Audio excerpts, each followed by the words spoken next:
So let's talk a little bit about this immunity deal for David Pecker. What exactly does this mean? And is there legal peril here for the president? Well, the government decided there were bigger fish to fry than Mr. Pecker, so they gave him a deal, immunity, in order to cooperate to help bring down Michael Cohen and presumably Donald Trump. So he can't be prosecuted for what he had done, because what he had done, but he basically committed wire fraud and potentially was a co-conspirator in committing campaign finance fraud as well. But does the money have to come from the campaign in order to be a campaign finance violation? Not necessarily. I Really? think it's what it was done for. So if it was really money from the campaign, if you don't want skeletons from your closet to emerge right before an election, and you pay people to be quiet, that is a crime. Because it's there to benefit the campaign. Of course, you just have to declare it. What if it's just there to keep you from being embarrassed? If they declared it, it wouldn't be a crime. I know, but that's a funny thing. People keep saying that. But I can't imagine when you're submitting these forms to the FEC how you put payments to a loose-lipped porn star. How do you line item that? I think, lawyers would have to get creative over there. I think they did get creative. I think that might be part of the problem. What you said. I like what you said. I think that's the way to have put it, Look, here's the thing. It's the fact that obviously it was designed. There's some timing issues here. Trump had momentum in 2016, right? James Comey had made the announcement. These payments were after the announcement about about what Hillary Clinton had done and how reckless she was. So Trump had momentum. These things would have killed the momentum. And that's what these payments were made for. Trump had momentum October 28th. He did not have momentum July 5th, and that's when James Comey made his first announcement. And those payments were reportedly made in the summer.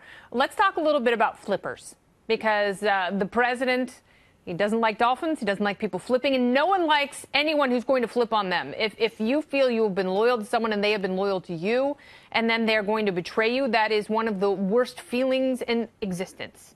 However, when someone flips on your opponent, it's the greatest thing in the world, isn't it? Well, I think there's a problem here. Interestingly enough, President Trump has highlighted a certain problem within the federal system. Snitching, that's the term that we use. That's the term that's often on the street, snitching or flipping. Whichever term you want to use, right? You can use either of those terms. The thing is that the whole federal criminal system is built on snitching. All these investigations, these long-term investigations, are built on people flipping above themselves on whatever hierarchy they are, whether it's a drug gang or cartel, criminal informants, whatever it is.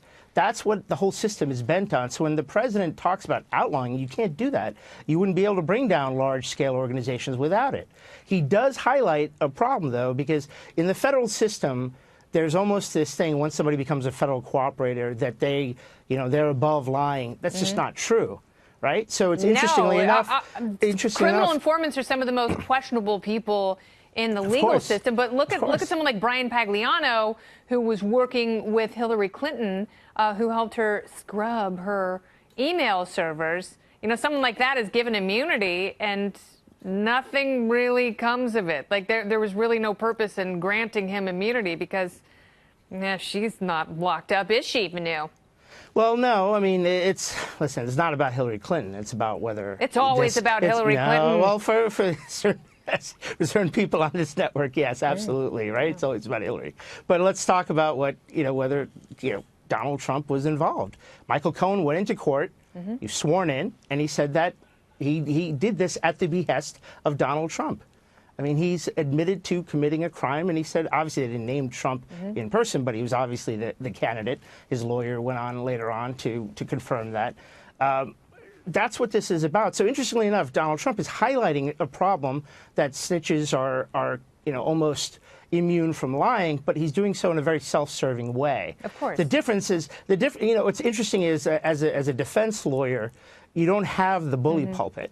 Years ago, or when Preet Bharara was U.S. attorney, he would use the bully pulpit and basically create an atmosphere where defendants couldn't get a fair trial. And he was criticized for doing that by multiple judges. I don't know. Everyone remembers defense attorneys.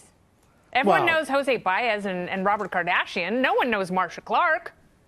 No, everybody knows. Everybody knows the Mason? prosecutors when Yeah, they that's make one guy. when they make certain announcements, right? Vanu, Everybody knows who I Jeff have to Sessions go, is. but I love talking this legal strategy with you. I think it's quite fascinating. I hope you come back soon.